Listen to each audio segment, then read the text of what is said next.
Bonjour à tous, on se retrouve aujourd'hui pour une vidéo un peu différente de d'habitude, puisque je vais vous présenter un outil que j'ai acheté il y a environ 3 mois quand j'ai acheté le Kangoo.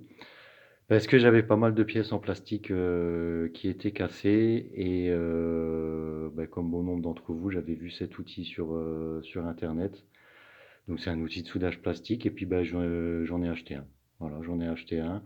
Alors je l'ai payé à peu près moins de 30 euros et je vous le présente parce que j'en suis très content, je trouve ça plutôt formidable.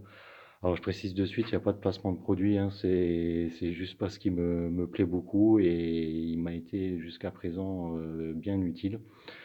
Donc je vais vous présenter rapidement, hein. Donc moi je l'ai reçu dans une petite mallette. Alors vous avez un petit tournevis, une pince coupante, ça vous verrez pourquoi. Il y a une petite grille pour renforcer, ça je prends avec vous, je sais pas à quoi ça sert. Ça je pense que c'est une petite éponge pour poser le fer à souder. Donc il est livré avec différentes agrafes. Donc là il y a des agrafes, on va dire ondulées, droites. Ça c'est des agrafes pour tout ce qui est coin intérieur. Ça c'est pour pareil pour les coins extérieurs. Ensuite, les petits serpentins que tout le monde connaît. Donc moi, j'ai eu deux sortes de livrets avec du 0,8 et du 0,6 mm. Et ensuite, je me suis aussi servi, finalement, je ne le pensais pas, mais je me suis également servi de cette espèce de fer à souder avec différents embouts que je vais vous montrer. Donc on a un embout comme ça et puis une pointe. Alors la pointe, pareil, je ne sais pas trop à quoi ça sert. Ça, c'est en fait pour rajouter de la matière. Et bon, j'ai découvert la technique parce qu'au début, j'y arrivais pas bien. Maintenant, j'ai trouvé le truc pour l'utiliser. Donc, c'est vraiment pour rajouter de la matière. Voilà. Et donc, le principal, le fameux pistolet. Alors, j'ai pris ce modèle-là parce qu'il fait 100 watts. Et bien sûr, avant de l'acheter, je me suis renseigné sur Internet et on m'a dit, bah, il vaut mieux prendre 100 watts qu'en dessous parce que sinon, ça fond pas bien, ça marche pas bien. Et donc, voilà. Donc c'est un Vervor, hein, mais comme je vous ai dit, il n'y a pas de placement de produit, mais j'en suis très content. Voilà, donc je vais vous montrer comment ça fonctionne et on va réparer ce que j'ai déjà fait sur un autre enjoliveur, une patte d'enjoliveur, parce que ça marche vraiment très très bien. Voilà, donc c'est parti, l'appareil est branché. Donc comme vous le voyez, il y a une patte qui est cassée sur cet enjoliveur. Alors c'est les enjoliveurs bas de gamme. Qui au bout de 5 ans, le plastique il vieillit comme pas possible et puis vous avez la petite patte qui casse et puis l'enjoliveur, soit vous le perdez, soit vous le jetez. Donc pour réparer cette petite patte, vous mettez votre petite agrafe dans l'appareil. Voilà, alors vous inquiétez pas, c'est pas chaud. Alors, comme je vous ai dit, j'ai pris un 100 watts parce que ça chauffe très vite et elle devient très très vite rouge. Je vais vous montrer. Oui, vous appuyez, hop, et elle va devenir rouge très très rapidement. Alors là, c'est une de 0,8, donc forcément, elle met un peu plus de temps. Vous voyez, là, elle est déjà rouge. Donc ça marche super bien. Voilà, donc on va réparer la patte de cet enjoliveur avec notre outil. Je ne vais pas rajouter de matière, il n'y a pas besoin. Alors après, si vous voulez que ce soit encore plus solide, effectivement, peut-être rajouter de la matière.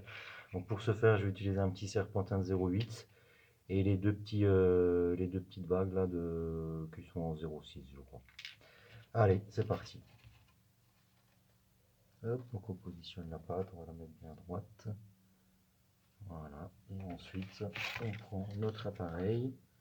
Donc moi, je me mets contre la matière et je laisse chauffer. Je fais chauffer, donc là ça rentre dans le plastique. Ensuite, une fois que c'est dedans, on attend que ça refroidisse. Souffler un peu dessus. Et ensuite, donc, on pourra retirer l'appareil une fois que ce sera à peu près froid. Là, ça doit être bon. Là, c'est bon. Je peux sortir. Donc là, on a notre petite pâte qui est fixée. Donc là, déjà, ça tient. Hein, déjà, c'est bien.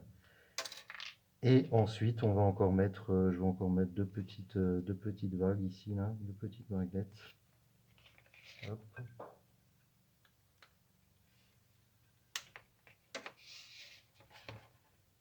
Donc pareil, moi je me mets contre, on chauffe. Il ne faut pas trop pour pas passer au travers, faut pas trop chauffer. Ensuite, on attend, on laisse refroidir. Sinon, en fait, la petite agrafe, elle va venir avec. Quand on va la sortir de l'appareil, voilà. J'en mets une deuxième de l'autre côté. Hop, déjà là ça tient. Je sens parce que voilà, pareil, on passe pas au travers. Pas la peine de trop chauffer avec un appareil de 100 watts. On attend que ça refroidisse et on peut sortir notre pâte. Et donc pour les finitions, ben, vous prenez une pince coupante et vous enlevez l'excédent de l'agrafe. Voilà. Ensuite, bon là, il n'y a pas besoin, il n'y a pas de finition à faire, mais sinon, vous pouvez passer un coup de meuleuse hein, pour enlever les petits pics et puis pour lisser tout ça. Et puis ensuite, un petit coup de ponceuse si vous voulez encore lisser le plastique. Et votre enjoliveur, bah, croyez-moi, ça tient. Il est réparé.